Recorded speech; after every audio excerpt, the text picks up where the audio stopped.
abilidaran sa isa ka pungsod, ang Ginoo Japon ang nagagahom. No? So, just like the nation of Babylon, no? Grabe ang iyang puwersa. Kung sa aton pa sa subong daw Amerika or Russia, iputang ka. Grabe, no? Ang ilang pagkagamahanan. But sa piyaksa na, ang Diyos Japon ang nagakontrolar. No?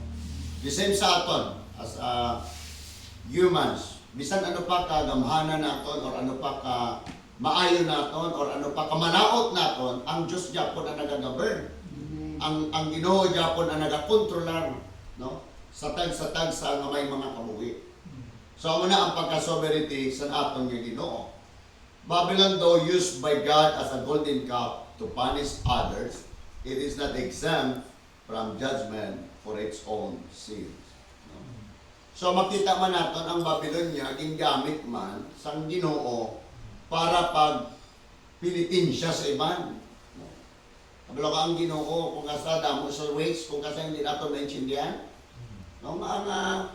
Kung sino pa tong malaot, siya pa tong gina-asinso. Nakanotice mo na?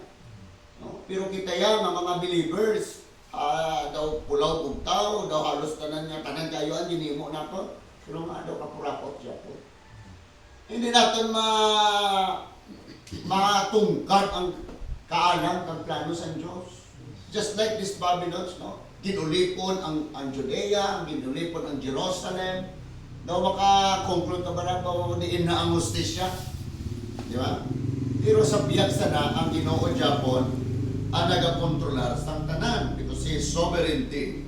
Grabe ang pagkagamhanan sa Ginoo. Anong hambal sa Salmo chapter 103 verse 19? Ginbutang sa Ginoo ang iya trono sa langit kag nagahari siya sa tanan. Kita mo ang Ginoo ara din sa taas, wala na sa may makataas at nga trono.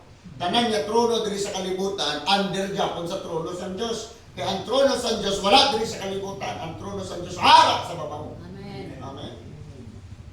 But silingon, gingharian niya, gingamhan niya ang tanan ng mga trono. Diri sa kalibutan. Pinakamataas niya bukid, wala sa iban, kundi ang Mount Ararat. No? Pinakataas. Pero bisan dito pa ang trono may butang, hindi Japon katupong sa trono sa Diyos. Kaya ang trono sa Diyos, harap dito sa karian niya. Sa ikatatlo ka langit.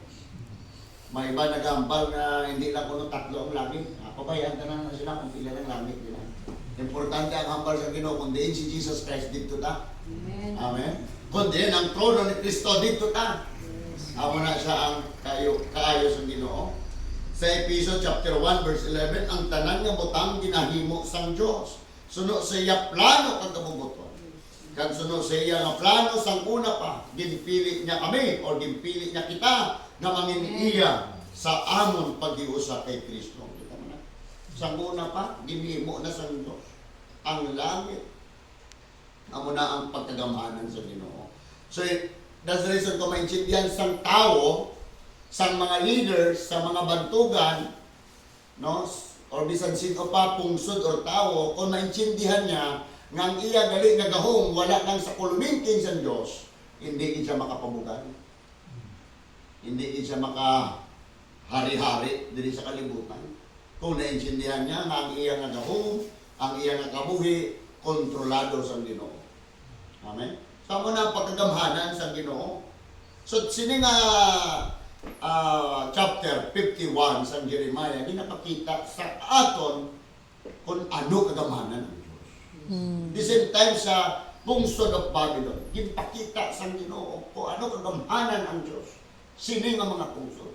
Ang time will come, ang magagunaw sa kalibutan, hindi ning mga ginimo sang tao. No? Satellites, kung ano pa na mga atomic bomb, hindi na siya hindi na ang gamiton sa Diyos para gunawon niya ang kalibutan. Kita mo sa unang panahon, wala man sa mga technology ng mga matao, ang ginhimo sang Ginoo para magunaw ang kalibutan, ang iya mismo nga pagkagamhanan. Kita mo ang tubig sa panahon ni Noah, ginpabukas niya tanan nga tubran sa tubig, bilog na kalibutan nalunod. Wala to sa mga gadget, wala to sa mga inventions ng tao sa unang nga panahon. O, ginsunog man sa Diyos ang Sodom kag Gomorrah. Hindi tungod sa technology ng tao, tungod sa iyang pagkagamanan. Kaya ipakita sa Diyos niya, kaya niya gunawon ang kalibutan, bisan wala ini nga mga tao. Ipakita sa Diyos sa mga tao na siya ang gamahanan sa tanan. Makibot ang ini nga mga dalagpo nga pungsod, nga nga hindi na magganang ilang nga mga weapons na pirti katahong. Kaya nga, kung gamiton sa Diyos ang nga gaho, kaya niyang sunugon, bisan wala niya mga technology sa tao. Buksan niya lang tuburan tanan sa kalayo. Kita mo ang bulkan, buksan niya na tanan. Ang bulkan sa tubig, gaara sa dalon sa dagat, buksan niya na tanan. Wala sa makaiskapo. Ang mga bituon, ang mga comets, idagtag sa Diyos, wala din sa may makaiskapo. That is the power of the Lord. Hindi na mga atomic bombs, hindi na mga nuclears. Kaysa sa maabot ang tiyempo, hindi na mag-alandar tanan. I-collapse ang Diyos ang system sa tao. Kaya ang magahari ang iyang pagkagamanan. Ipakita sa Diyos sa tanan nga pungsod na bisan ano kamo kamaayo, wala kamo sa kolumingking sa akon nga pagkagamanan. Amo na ang Diyos. Amo na ipakita diri sa atin. God is our sovereignty God.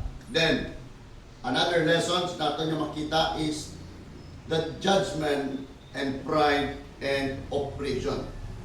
Not oppression means acts of discrimination. Kung gina-discriminate mo ng isa katao, gina-oppress mo siya. Harassment, gina-harass mo ang isa katao, in other words, gina-oppress mo siya. Or violence, gahimo ka sa kalautan sa nakatao. Gina-oppress mo ang ina nga tao or ang ina nga pungsod. Exercise or power or authority in a cruel. So, ang oppression, kung ang imo nga autoridad ginagamit mo sa katuntuhan, sa kalainan, that is oppression. Oppression. So, sa atubangan sa Diyos, ang mga tao or ang mga pungsod nga nagahimo sana, just like the nation of Babylon, ginasintensyahan. Hindi nakaiskapo sa kaakid sa Diyos. No.